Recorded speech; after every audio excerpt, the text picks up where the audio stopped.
Ricky Ponting ने उस एक खिलाड़ी का नाम बताया जो एक्चुअल में इंग्लैंड के एशेस का विलन है। कहा कि जो रूट जैसा टैलेंट है उसके अंदर। आप कहेंगे ये विलन बताया है कि हीरो बताया है? नहीं, मतलब अगर आपके पास वाकई में जो रूट से आपका कंपैरिजन किया जा रहा है तो फिर तो आप बहुत कमाल के बैटर हो ना। That's Ricky Ponting, legendary captain, और दो वर्ल्ड कप जीते हैं। फिर एशेस में एक बात करें तो जलवा उनका वहां पर भी रहा है। ऐसे में रिकी पॉन्टिंग, ऑस्ट्रेलिया के एक्स कैप्टन, ने एशेज सीरीज जिसे इंग्लैंड 3-0 से पीछे चल रही है उसमें इस खराब परफॉर्मेंस का जिम्मेदार हैरी ब्रूक को माना है। जी हां, उनका कहना है कि ये जो राइट हैंड इंग्लिश बैटर है अपने टैलेंट का फायदा नहीं उठा पा रहा है। बहुत टैलेंट है इसके अंदर लेकिन उसे जस्टिफाई नहीं कर पा रहा है। द आईसीसी रिव्यू पर संजना गणेशन से बात करते हुए रिकी पॉन्टिंग ने कहा कि ब्रूक के कुछ आउट होने के तरीके बड़े खराब लगते हैं। कैसे आउट हो रहे हैं? पॉन्टिंग ने कहा कि देखो, मुझे हैरी ब्रूक बहुत पसंद है, वो दुनिया के सबसे अच्छे खिलाड़ियों में से एक हैं जिसे देखना अच्छा लगता है, लेकिन उसके कुछ आउट होने के तरीकों से वो खुद को कम आंक रहे हैं कि वो कितने अच्छे हैं।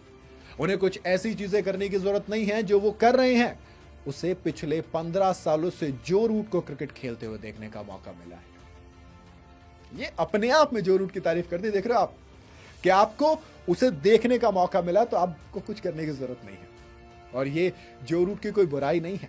हैरी ब्रूक में भी उतना ही टैलेंट है जितना जो रूट में है।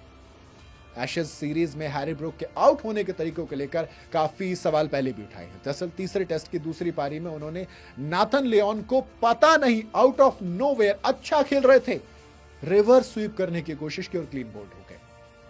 मतलब कमेंट्री से लेकर शायद ब्रेंडन मैकलम जो बैठेंगे वो भी करेंगे ये थोड़ी ना बेसबॉल होता है यार, तुझे ऐसा करने के लिए थोड़ी बोला था। 3 मैचों में 28.8 का एवरेज है, सिर्फ 173 रन बनाए हैं, सिर्फ 1 50 आई है। हैरी ब्रूक से आप ये उम्मीद नहीं करते हो।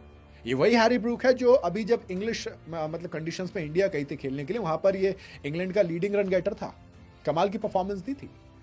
रिकी पॉन्टिंग ने कहा कि वो हमेशा कहेंगे हम इसी तरह से खेलते हैं और हम उन्हें अपना नेचुरल गेम खेलने के लिए एनकरेज करते हैं, लेकिन आप ऑस्ट्रेलिया में ऐसा नहीं कर सकते। आपके ये जो बेसबॉल है ये ऑस्ट्रेलिया में नहीं चलेगा। आप ऑस्ट्रेलिया के खिलाफ भी ऐसा नहीं कर सकते हैं। अगर आप उन्हें 1 इंच देंगे तो वो 1 मील ले लेंगे, और हमने ये पूरी सीरीज में देखा है। अब 1 नंबर है तो कुछ सटीक बात कही है पॉन्टिंग ने कि अगर आप ऑस्ट्रेलिया में जाओगे, देखो आप तीसरा टेस्ट मैच सबसे बेहतर खेले जहां पर बेन स्टोक्स ने सबसे ज्यादा बॉलें खेली, सबसे ज्यादा डिफेंड किया। जहां पर बेन स्टोक्स नहीं बल्कि इंग्लैंड का नेट रन रेट जो होता है वो सबसे कम रहा। यानी कि आपने जब पुराने ओल्ड स्कूल टेस्ट फॉर्मेट को अपनाया तभी आप धुआं उठा सके इंग्लैंड में। धुआं क्या मतलब, आप इज्जत बचाने की कोशिश लगा कि इंग्लैंड गेम में है, 5वें दिन तक टेस्ट मैच पहुंचे, वरना उम्मीद थी नहीं, है ना।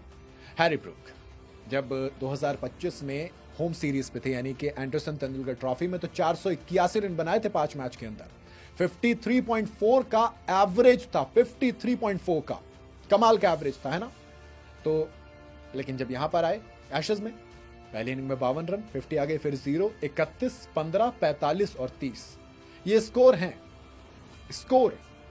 और ये वही हैं जो शुभमन गिल के साथ लीडिंग रन स्कोर थे। शुभमन गिल इंडिया की तरफ से और इस सीरीज में सबसे ज्यादा रन बनाने वाले बैटर थे, इंग्लैंड की तरफ से धुआं ये उठा रहे थे हैरी ब्रूक। लेकिन अब उल्टे सीधे शॉट खेल के आउट हो रहे हैं, यही चीज कही जा रही है। लोग ब्रेंडन मैकलम पे सवाल उठा रहे हैं, लेकिन ब्रेंडन मैकलम ने अपनी चीजें बेहतर की। बस हाँ ये है कि जो जॉफ्री बॉयकॉट ने कहा कि आपको बेसबॉल 2.0 चाहिए, आपको यहां पर खेलने का तरीका थोड़ा सा बदलना पड़ेगा।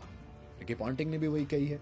अब एक ऑस्ट्रेलिया का लेजेंड, एक English legend Geoffrey boycott, England के लीडिंग मतलब नो डाउट लेजेंड है, और फिर रिकी पॉन्टिंग अगेन लेजेंड। तो अगर ये दोनों कह रहे तो भैया सुनो मेरे हिसाब से, बाकी आप लोगों का क्या कहना है वो आप कमेंट में जरूर बताइएगा।